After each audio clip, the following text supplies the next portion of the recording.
신년주의를 맞아 하나님의 선교로 살아가는 가정이란 주제로 말씀을 나누고 있어서 감사한 마음이 참 큽니다. 다른 어떤 주제보다 주께서 가장 기뻐하실 선교가 말씀의 주제가 되고 우리 삶의 최소 단위의 교회 공동체라 하는 가정이 중심이 된 그 말씀을 신년 첫째 주에 드리고 나눌 수 있어서 감사한 마음이 참 큽니다. 제가 신학대학원에 들어가서 첫 번째 혹은 두 번째 정확하지는 않습니다만은 그때 채플실 예배를 드리고 나오는데 제 앞줄에 앉아있던 선배님이 잠시 저보고 보자는 거예요. 그러면서 하는 말이, 전도사님 찬양을 참 잘하시는 것 같은데 이번 신변 중창단 오디션이 곧 있으니까 꼭 지원해서 중창단 같이 했으면 좋겠다고 그런 제의를 했어요. 근데 이제 신대원에 들어간 지 몇 주밖에 안 돼서 전도사란 호칭도 굉장히 좀 낯설고 그 선배가 얘기하는 신대원 중창단에 들어오라는 그 말이 매력적인 예의로 들리지 않아서 지원하지 않았습니다. 그런데 1학기 동안 채플 때마다 중창단이 있어서 찬양하는 모습이 느낌이 아주 좋았습니다. 속으로 그때 지원해서 중창단이 되었으면 하는 그런 마음이 있었습니다. 근데 2학기에 첫 번째 채플을 드리고 나가는데 1학기 때 만났던 그 선배가 또 저를 보더니만 잠시 얘기하자는 거예요. 그리고 하는 말이, 지금 1학년 중창단은 2명이 빠져서 보강을 해야 되는데 전도사님 이번 오디션 때 꼭 지원하라고, 그러면 뽑아주겠다고 그 이야기를 하는 거예요.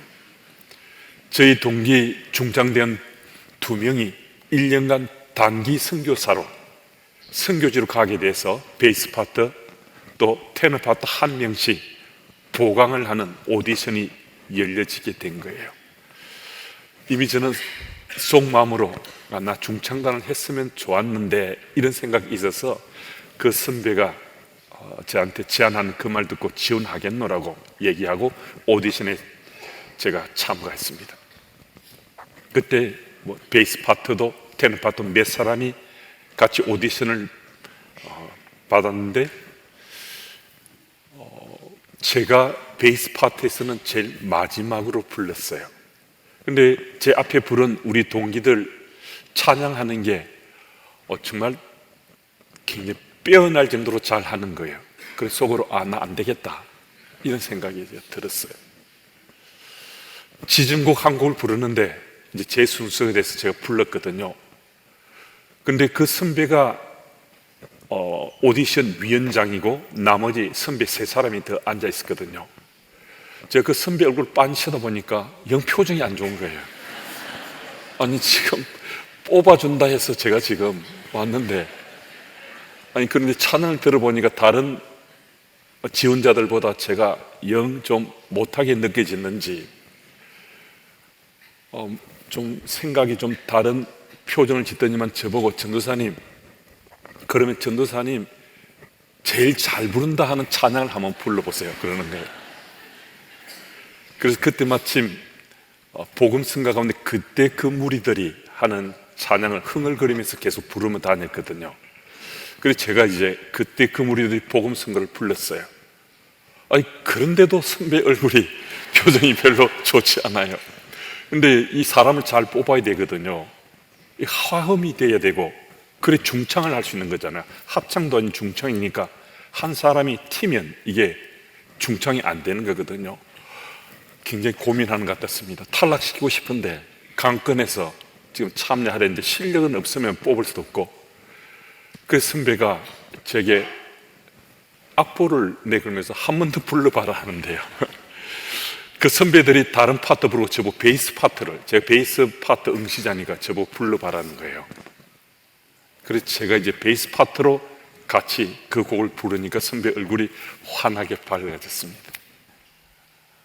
제가 신변 중창단 오디션 역사에서 세 곡을 부르면서 전무후무한 그런 오디션 응시자가 됐습니다. 그리고 제가 베이스 파트 보강 중창대원으로 뽑히게 된 거거든요. 그 선배하고 저하고 뭐 특별한 관계 아니었습니다. 1학기 때 딱 한 번 보고 2학기 때 한 번 봤는데요. 그런데도 그 선배는 뭐 생판 모른다고 할 수도 있는 후배에게 지원하면 뽑아줄게 이 말 한 것 때문에 어쨌든 좀 우스꽝스러운 상을 연출하면서까지 실력을 또 테스트하고 또 테스트한 다음에 저를 중창단으로 뽑았습니다. 우리 하나님은 어떠실 것 같아요? 사람은 작은 약속인데도 어떻게 하든 몸부림치면서 그 약속을 지켜보려고 하는 게 실제 여러분과 저희 삶일 수 있지 않습니까? 그런데 하나님께서는, 특별히 우리 하나님은요, 이 약속의 문제에 있어서는 정말 철저하시고 충실한 분이세요. 그래서 하나님의 별명이 있잖아요. 여러분 그 별명들 다 아실 텐데요, 하나님 별명은 약속에 신실하신 하나님, 이게 하나님 별명이에요. 하나님 그만큼 약속에 충실하신 분이시라는 거거든요. 그리고 그 약속을 지키시고자 하나밖에 없는 아들을 세상에 보내시면서 십자가에 못 박혀 죽기까지 하신 분이 바로 나의 주, 나의 하나님으로 고백하는 여호와 하나님이시라는 거예요. 우리 16절 말씀을 같이 읽습니다. 우리 함께요. 내가 복음을 전할지라도 자랑할 것이 없으면 내가 부득불할 일입니다. 만일 복음을 전하지 아니하면 내게 화가 있을 것이로다. 아멘. 바울은 자신이 유일하게 잘하는 일이 복음을 전하는 것이다 라고 말하고 있습니다. 근데 바울은 이게 유일하게 잘하는 일 아니거든요. 잘하는 것이 너무너무 많은 사람이에요. 어떤 사람하고도 경쟁해도 뛰어나게 탁월하게 성과를 거둘 수 있는 그런 인물이거든요. 그런데 뉴킹 제임스 번역본은 이 구절을 바울 자신이 복음을 전하는 것이 내게 필연적이다라고 번역하고 있습니다. 그러니까 필연적이던 말은 그의 삶이 복음을 전하기 위해서 준비되었다 하는 이런 의미거든요. 한 인간이 자신의 삶이 복음을 전하는데 준비되었다고 말할 수 있다는 것은 복음을 전한 자기 삶을 걸었다는 거예요. 자기 평생의 삶을 복음 전하는 것에 걸었다라는 그 얘기거든요. 바울의 위대함이 바로 여기 있습니다. 바울은 다른 분야, 다른 영역에서도 누구보다도 빼어나게 능력을 발휘할 수 있는 인물이었습니다. 그런데 그가 예수님을 그리스도를 믿고 나의 그리스도로 영접한 이후에 그는 정말 세상적으로 잘하는 것, 누구보다 빼어나게 할 수 있는 것, 그것 다 내려놓고 예수 복음을 전하는 그 일에만 자기 삶을 전력 투구하면서 복음 증거자로 살았다는 것입니다. 여러분, 바울은 모세 율법을 강론하고 가말리엘처럼 탁월한 율법 교사가 돼서 자기 이름을 높이는 것, 이것 아주 잘하는 사람입니다. 또 바리새인 중에 바리새인이라고 수식어가 붙을 만큼 바리새인 중에 뛰어난 인물이었거든요. 그런데 모세 율법을 가르치고 또 모세 율법을 지켜 행하는 것, 이것도 바울이 가장 잘하는 것이에요. 그런데 바울이 가장 잘 못하는 것이 있어요. 가장 못하는 것, 그것은 자기에 낯설고 익숙하지 않고 꺼려지는 것, 예수 복음 전하는 것, 이것 바울이 가장 못하는 거였거든요. 그런데 성경은 무엇이라 말씀합니까? 바울이 가장 못하는 것, 정말 못하는 것, 이것을 하는데 자기 삶을 걸었다는 거예요. 자기 인생을 걸었다는 거예요. 이건 우리 상식과는 다르잖아요. 우리는 잘하는 것 하며 살고 싶잖아요. 내가 뛰어나고 탁월한 그것 발휘하면서 나 세상 속에 좀 더 잘나고 또 대단한 성취도 이루고 그렇게 살고자 하잖아요. 그런데 바울은 우리의 상식과는 통념과는 정말 딴판으로 자기가 가장 못하는 것, 정말 잘 못하는 것, 여기에 자기 삶을 걸고 살겠다고 복음 전하면서 그 현장에 섰다는 거예요. 여러분, 바울은 복음 전하는데 삶을 바쳐 전심전력했다는 것입니다. 이 자리에 함께 우리들도 정말 잘하는 것이 있거든요. 어쩌면 많은 부분을 잘할 수 있습니다. 바울처럼. 우리는 오늘 주일 예배를 좀 성수하고 있습니다. 이 눈발이 날리는 이때 눈발을 뚫고 이 자리에 올 정도 열심이면 좀 특별한 열심이 있는 거잖아요. 그리고 우리는 기도하는 것도 잘해요. 말씀 묵상하는 것도 깊이까지 할 수 있어요. 찬양도 잘하고요. 선거 헌신의 자리에 우리 적극적으로 참여합니다. 또 교회 내에서 신앙 강좌가 있다면 그 훈련도 적극적으로 참여해서 받습니다. 이런 거 우리 다 잘해요. 그런데 우리가 잘 못하는 것 있어요. 우리도 바울처럼 잘 못하는 것 있어요. 복음 전하는 것, 이것 우리도 잘 못해요. 전술한 것들은 정말 잘 하는데 주께서 아들을 이 땅에 보내 죽기까지 하시면서 복음 전에서 우리가 구원받은 그것, 이 복음 전하는 것 우리가 못한다는 거예요.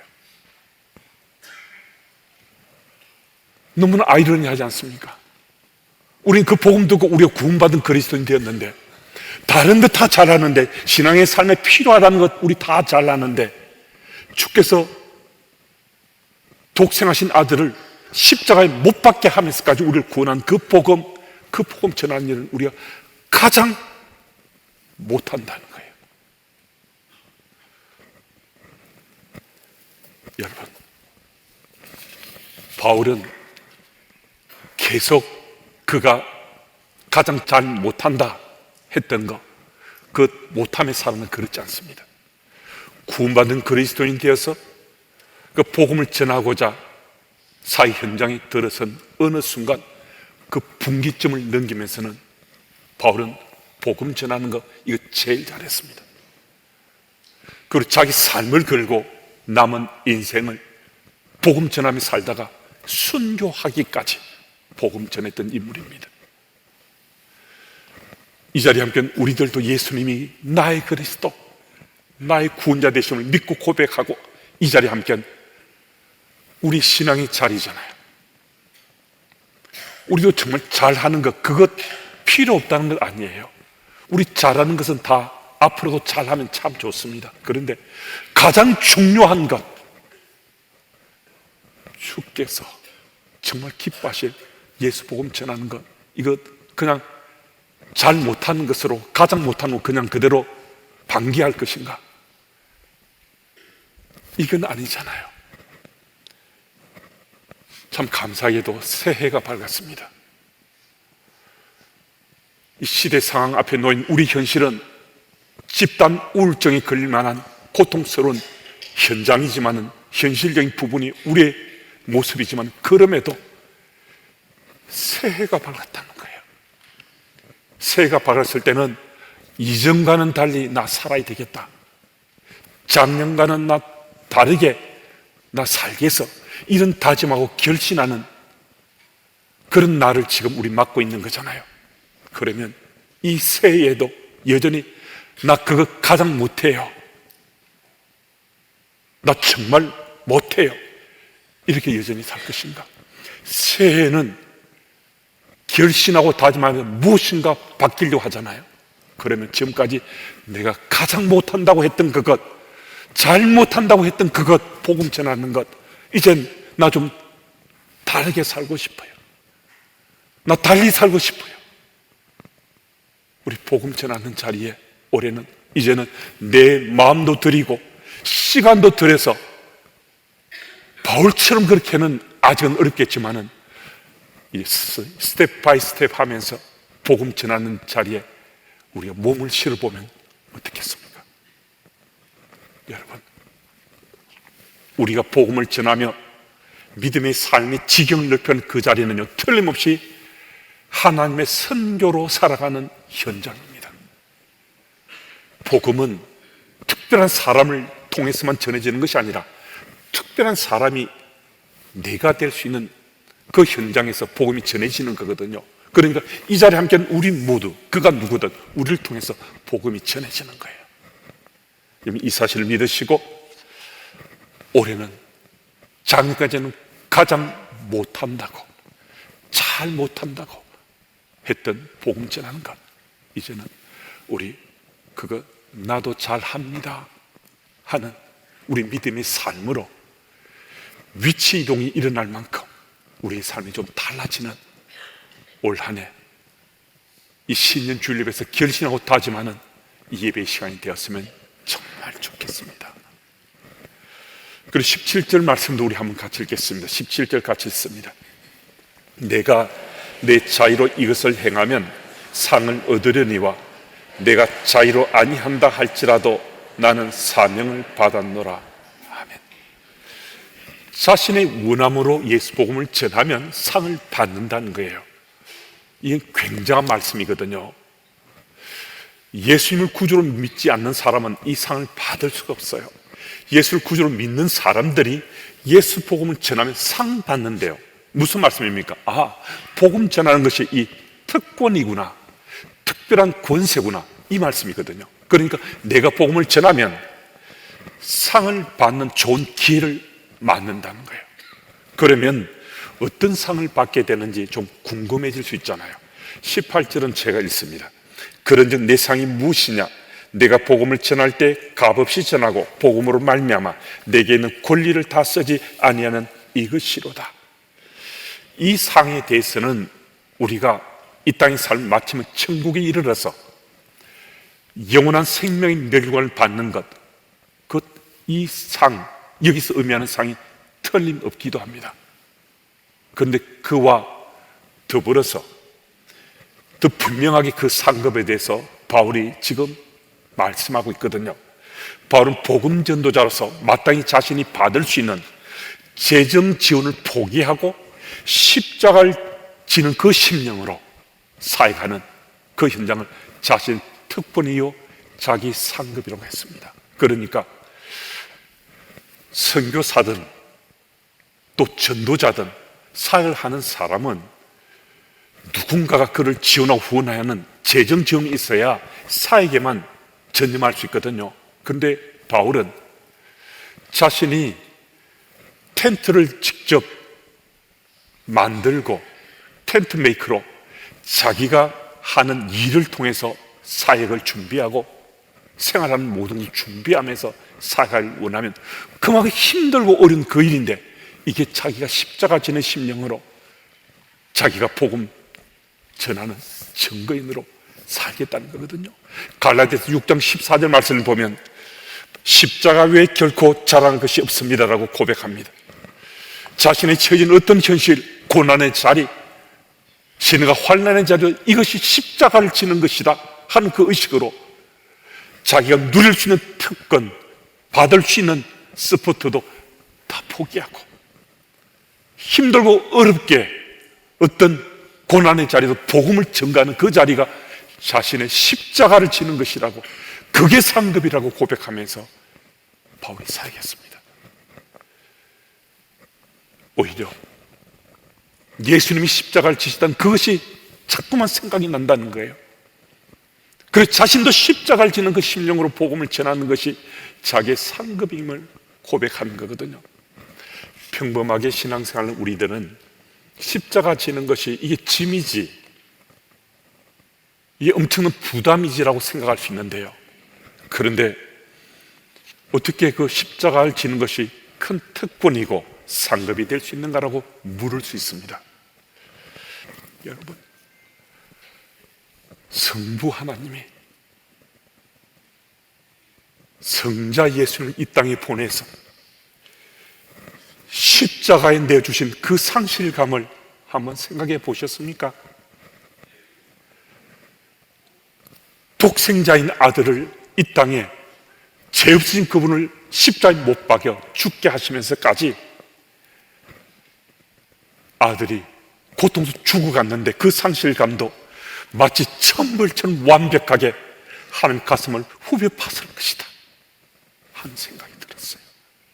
여러분, 하나님도 사랑하는 아들을 십자가에 못 박힌 그 현장에서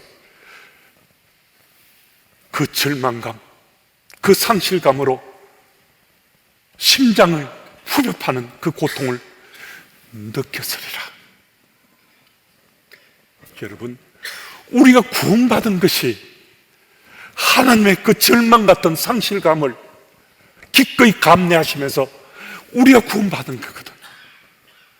우리는 너무나 큰 은혜, 그 놀라운 사랑에 익숙해지고 그 은혜 있고 사랑 받고 사는 우리 믿음의 자리다 보니까 하나님의 상실감, 절망감에 대해서는 생각조차 않을 수 있는데 마치 천벌 같은 그런 느낌이 들 정도로 상실감을 가지고 아들을 십자가에 못 박아 죽기까지 하신 분이 우리 하나님이시라면, 그것도 누구를 위해서요?